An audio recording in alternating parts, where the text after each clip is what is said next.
बता रहे हो तो आपा लोक देवता की बात कर रहे हैं। लोक देवता में आपा पढ़ चुके हैं। लोक देवता सामान्य तो वे लोग होते हैं जो समाज की रक्षा करते हैं। उनमें अपन 5 लोक देवता पढ़ चुके हैं। उन्हें हम पंचपीर बोलते हैं। पंचपीर में मैंने आपको सिंपल सी एक ट्रिक बताई कि मेरा गोपा है तो मेहा जी, रामदेव जी, गोगा जी, बाबू जी, रडबू जी, ये 5 लोक देवता है। उसके बाद अपने छोटे छोटे लोक देवताओं के बारे में पढ़ लिया है, 2-4 के बारे में, फत्ता जी, जुजाट जी, इनके बारे में पढ़ लिया है। अगर नेक्स्ट देखते हैं अगले लोक देवता के रूप में कल्ला जी राठौड़ को। कल्ला जी राठौड़ को बताते हैं कि दो सिर और 4 हाथ वाले लोक देवता बताते हैं। तो अपन कल्ला जी राठौड़ की देखते हैं कुछ इंपॉर्टेंट बातें। ठीक है, कल्ला जी राठौड़, ठीक है। एक तो मेन इंपॉर्टेंट बात तो यही है इनकी कि 2 सिर और 4 हाथ वाले लोक देवता। इंपॉर्टेंट बात इसकी यही है कि ये ज्यादातर एग्जाम में पूछा जाता है कि 2 सिर 4 हाथ वाले लोक देवता को कौन से हैं, तो वो है कल्ला जी राठौड़। उनके बारे में अपन बात कर लेते हैं। अब अपन देख लेते हैं वही नॉर्मल सी बात है। इनका जन्म कहाँ हुआ? 1544 में। कहाँ हुआ?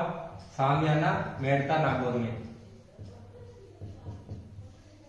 कहाँ पड़ता है सामियाना मेड़ता नागौर में।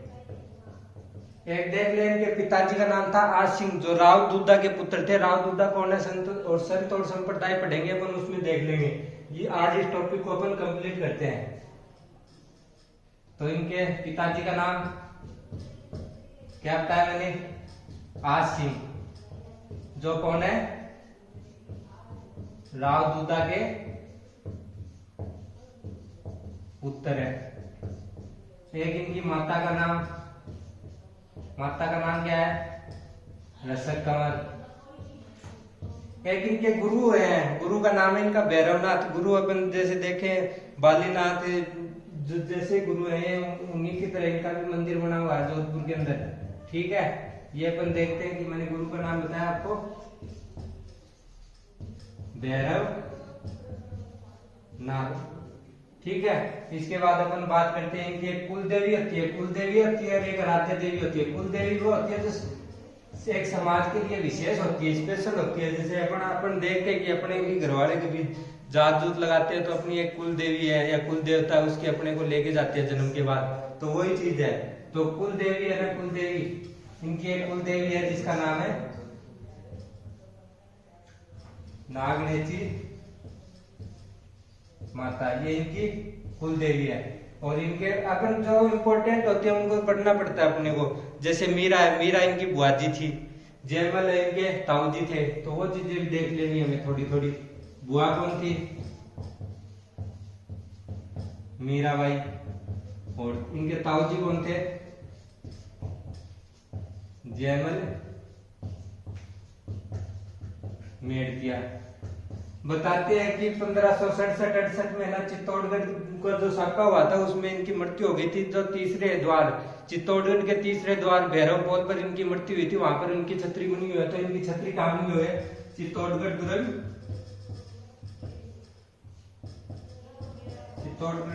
दुर्ग में भैरव पोल पर इनकी छतरी बनी हुई है। ये भैरव पोल, गणेश पोल, हनुमान पोल, ये सब चित्तौड़गढ़ दुर्ग के दरवाजे हैं, उनके नाम है। तो उनमें एक भैरव पोल दरवाजा है, वहां पर उनकी छतरी बनी हुई है। बताते हैं तीसरे साके के समय ये वीर गति को प्राप्त हो गए थे। और इनके पीछे कृष्ण कुमारी ने इनको पति मान लिया था। तो वो भी बताते हैं इनके पीछे सती हो गई थी।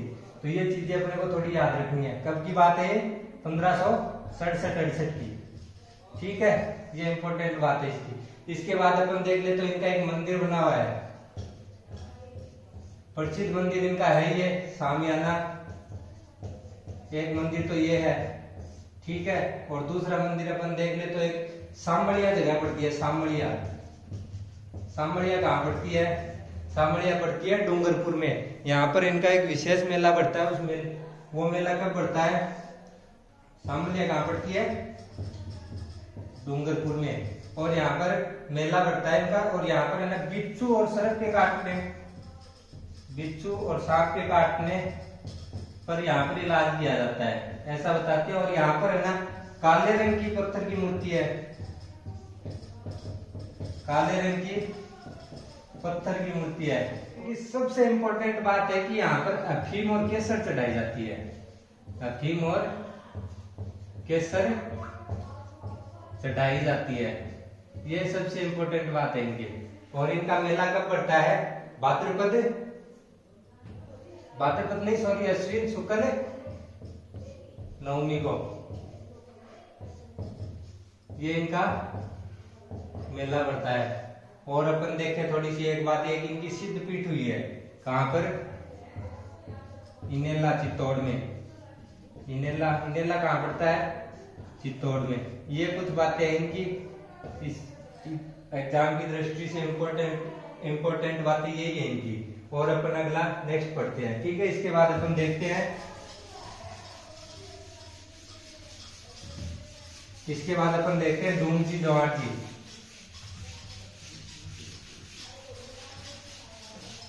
बताते हैं कि डूमजी और जवार जी है ना, दो डाकू भाई थे, लुटेरे भाई थे, लुटेरे।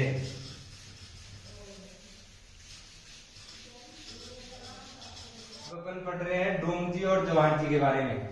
नेक्स्ट अपना डूमजी और जवार जी। ये देखे ना, ये डील के डाकू बताते हैं, डाकू। और ये दो चाचा भतीजा थे। कौन थे? चाचा भतीजा। इनकी एक सिंपल सी कहानी है कि ये ना धन को चोरी करके गरीबों में बांटते थे। बताते हैं कि ये चोरी करके ना धन को गरीबों में बांटते थे, उनकी सेवा करते थे। तब इनको लोक देवता के रूप में पूजा जाता था। और ये दोनों चाचा और भतीजा थी। अब अपन इनकी थोड़ी थोड़ी बातें, एक दो बातें है वही देख लेते हैं। पहली तो ये कि जब नसीराबाद छावनी को इन्होंने लूटा था, 1857 की क्रांति में नसीराबाद छावनी को इन्होंने लूटा था। एक बताते हैं कि भाई ये है ना रामगढ़ के सेठ हुए हैं कि गुड़सा राम जी। कौन? गुड़सा राम जी। इनकी एक है ना माल से लोडिंग गाड़ी लूट कर है ना पुष्कर अजमेर में गरीबों को बांट दी थी। बताते हैं ऐसा कि डूमजी जवार जी ने रामगढ़ के सेठ गुड़सा राम जी की है ना बड़द क्या होती है? लोडिंग गाड़ी, माल से भरी हुई गाड़ी लूट कर पुष्कर अजमेर में गरीबों को बांट दी थी। ठीक है, एक बात ये इंपॉर्टेंट है इनकी।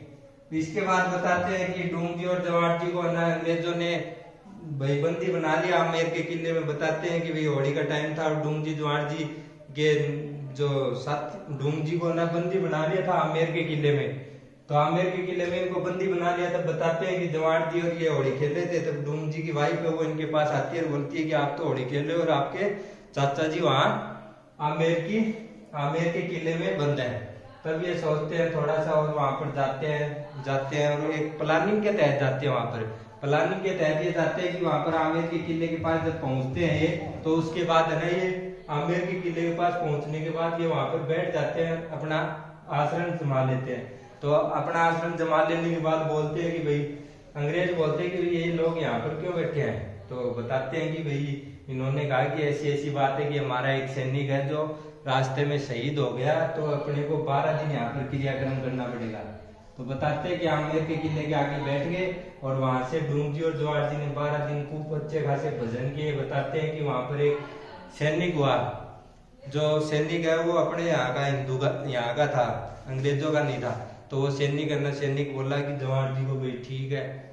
जवार जी के भजन सुनकर वो मतलब खुश हो गया। तब बोलता है कि महाराज आप बताओ मैं आपके लिए क्या सेवा कर सकता हूँ। तब बताते हैं कि जवार जी ने उनको कहा कि मेरा यहाँ पर एक चेला बंदी बनाया गया है, तो मुझे उससे मिलना है। तो वो बोलता है सैनिक भाई इतनी सी बात अभी मिला देते हैं। बोलो नहीं तू क्या मिलाएगा, ऐसी ऐसी कुछ बात हुई। तो बताते हैं कि उन्होंने मिलाया और शाम को डूमजी ने अपने साथियों के साथ प्लानिंग बनाई। लॉर्ड जी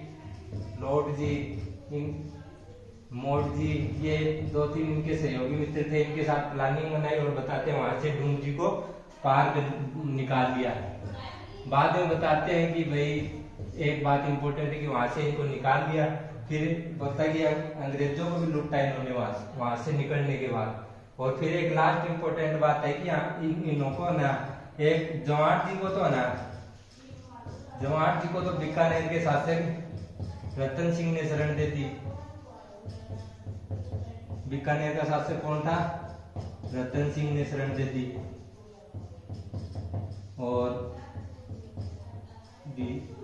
और बताते हैं जवाहर जी को, और डूंग जी को जोधपुर के शासक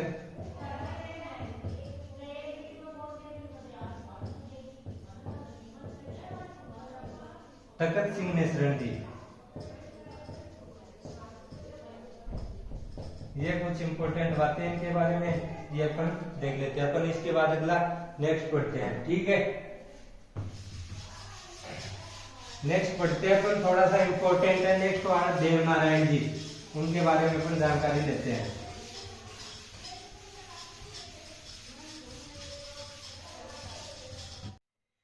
ठीक है, अगला अपन देखते हैं देव नारायण जी। देव नारायण जी को पहली बात तो विष्णु का अवतार बोलते हैं, विष्णु का अवतार। इनका एक पुराना नाम है जो अपन बोलते हैं ना, मूल नाम इनका उदय सिंह। एक इनके पिताजी का नाम, पापा जी के नाम सवाई भोज।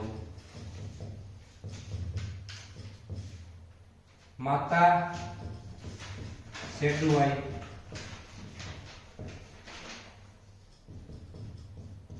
सेठूबाई कौन थी? इनकी पत्नी पीपल दे। एक इनका घोड़ा है, घोड़े का नाम क्या है? लीलागर। क्या नाम है घोड़े का? लीलागर। और अपन देखें इनकी मृत्यु हुई थी, वो कहाँ हुई थी? देवमाड़ी। ये क्या पड़ता है? ब्यावर अजमेर में, ठीक है। इनकी मृत्यु हुई थी ना, तब बताते हैं कि बगड़ावत जाति के गुज्जर है ना, इनको राधे देव मानते हैं। कौन मानते हैं? बगड़ावत जाति के गुज्जर, इनके गांव में तो इनकी मृत्यु हुई है, इनको अपना मुख्य देवता मानते हैं।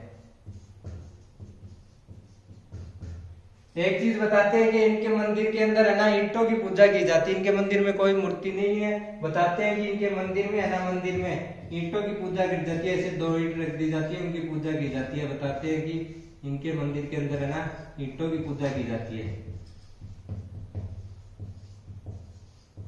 ईंटों की पूजा की जाती है। और अपन देखें तो इनके जो बगड़ाव जाति के भोपे हैं वो इनकी फट गाते हैं। बगड़ाव जाति के भोपों द्वारा फट गाई जाती है।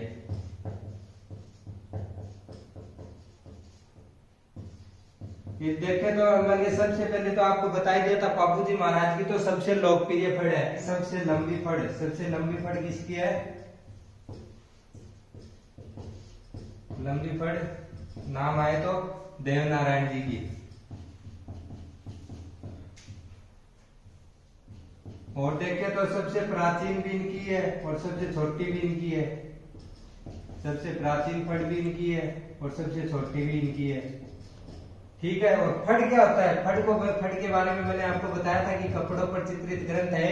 फड़ एक कपड़ों पर चित्रित ग्रंथ है जिसको ना ये गाने वाले, जैसे इनके गाने वाले कौन है? बगड़ाव जाति के भोपे। तो बगड़ाव जाति के भोपे इनके कपड़े पे चित्रित ग्रंथ को देखकर इनकी कथा का वर्णन करते हैं, तो उसे हम फड़ कहते हैं। फड़ का वाचन कौन करते हैं? बगड़ाव जाति के भोपे करते हैं, ठीक है। अब इनसे संबंधित एक बात और देख लेते हैं, इनका मेला देख लेते हैं। मेला कब पड़ता है?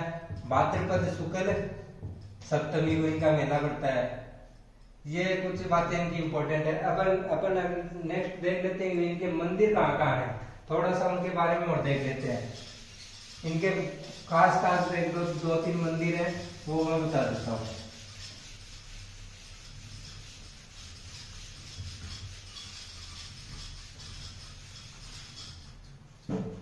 इनके मंदिर है, एक तो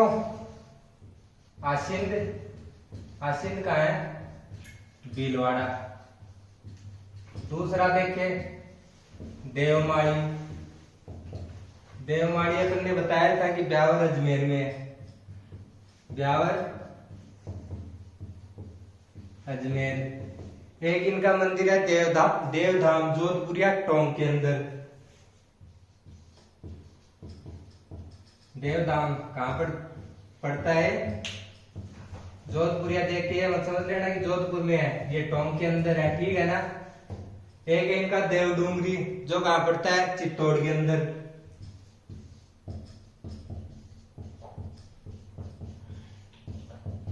देवडूंगरी कहां है? चित्तौड़ के अंदर। और एक इनका सबसे मुख्य मंदिर है नकला जहाज भरतपुर के अंदर, ठीक है, वो देख लें कहां पर है? नगला जहाज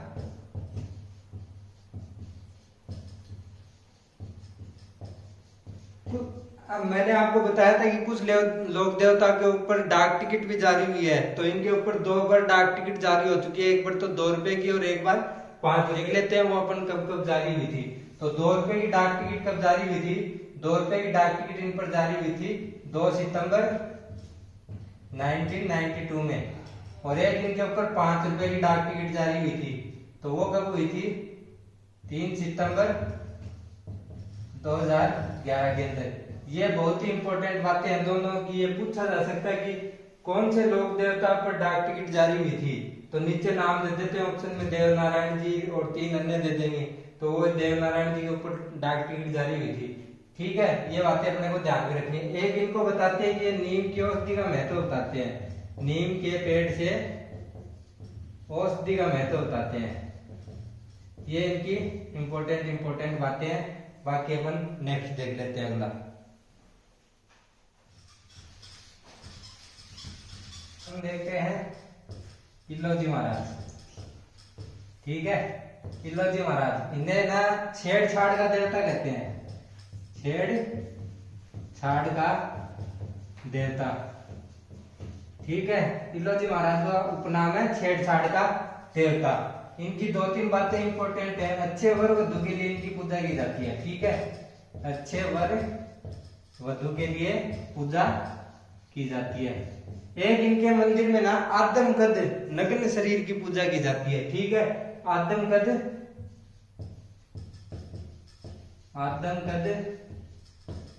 नग्न शरीर के मूर्ति की पूजा की जाती है, ठीक है।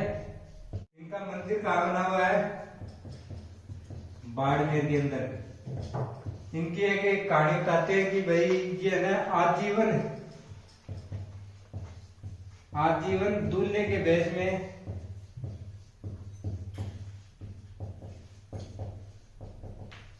कुंवारे रहने की कसम खाई थी।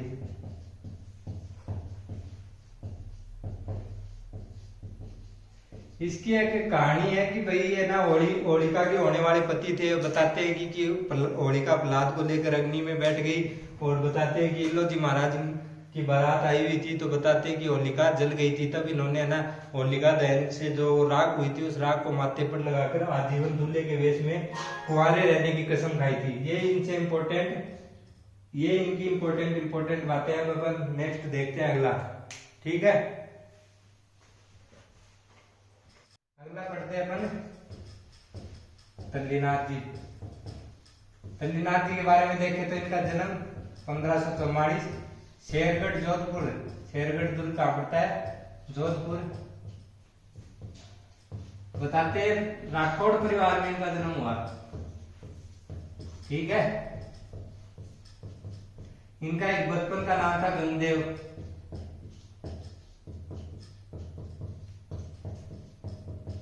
गंगादेव। ये कौन है? राव चोड़ा के भाई। राव चोड़ा अपन हिस्ट्री में पढ़ते हैं, उनके भाई है। और इनके बाद में देखें तो इनका मंदिर का बना पंचमुखी पहाड़ी,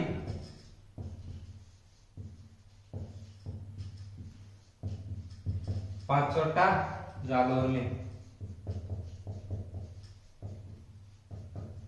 और बताते हैं कि इनका जहरीला कीड़ा काटने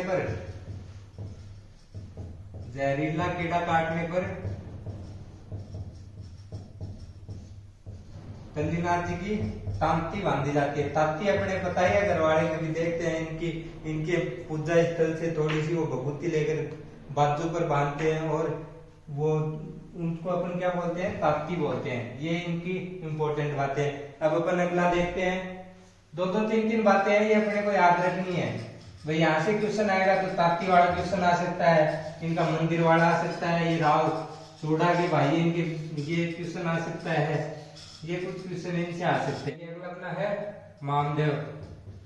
मामदेव जी के बारे में दो तीन बातें हैं। एक तो इन्हें वर्षा वाला देवता, वर्षा या बारिश वाले लोक देवता, वाले लोक देवता। एक है ना, एक बात है, इनके लिए एक लकड़ी की मूर्ति बनी होती है जिसे तोरण कहते हैं, ठीक है। इनकी ना मंदिर में है ना लकड़ी की मूर्ति, मंदिर में काष्ट या लकड़ी की मूर्ति बनी होती है। काष्ट कौन बोला क्या पा बगी मूर्ति बनेडी रहे, बन के बोला मूर्ति को तोरण बोलते हैं, ठीक है। और वैसे तोरण है ना प्रवेश द्वार पे लगाया जाता है, वो होता है तोरण। इसके बाद जालौर में है ना हरजी गांव पड़ता है, जहां मिट्टी के घोड़े बनाए जाते हैं, उन्हें मामदेव के घोड़े कहते हैं, उन्हें मामदेव के घोड़े कहते हैं, घोड़े कहते हैं।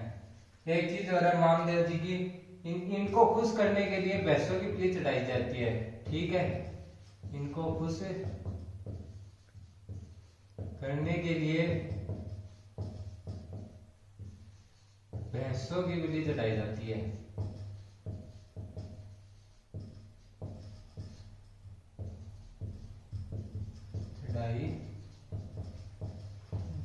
ये इनसे इंपॉर्टेंट बातें हैं। अब अगला देख लेते हैं अपन नेक्स्ट।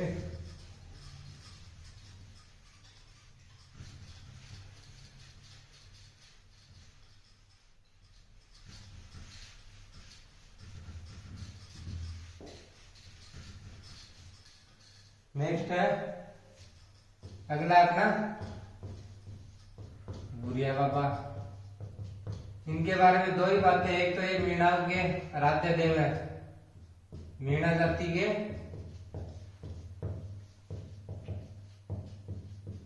आराध्य देव है, ठीक है।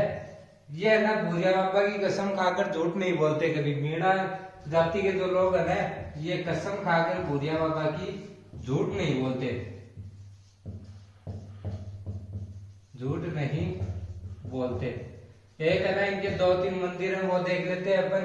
पहला मंदिर देख लो भाई पाली में, पाली में कहा बना हुआ है, खारी नदी के तट पर।